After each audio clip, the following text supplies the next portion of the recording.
By the way, the sign of a low system on any cycling clutch system, whether it be TXV or orifice tube, if the system is designed to cycle and not have a variable displacement type of compressor, if it cycles rapidly, click, click, click, click, off and on, it's either a very cold day and you really don't even need AC.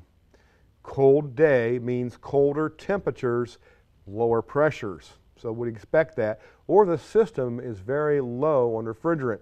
Now if it's super low or empty, you won't have enough pressure to even cycle it on to begin with. In the case of wintertime operation, what happens to the refrigerant as it's sitting there equalized without the compressor running? It achieves the temperature of the surroundings. So let's just say it's a 35 Fahrenheit day in the winter. If the compressor tries to turn on, the switch says, hey, 35, I'm not turning on, or 30 or 28 degrees, whatever. It's too cold, too low a pressure.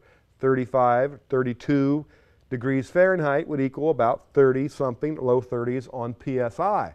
So that's why we don't run the AC in the winter. It doesn't need to, and it won't cycle on. But once it gets into warm weather, let's say we're 70, 80, 90 degree day, typical air conditioning day in your shop, the pressures, if the refrigerant is full in the system, should be about that, as I mentioned before, about that amount of degrees of Fahrenheit temperature. So 70, 80, 90 PSI on your gauge set, sitting there with the engine off. Naturally, it's enough pressure for that switch to be closed and for it to cycle on.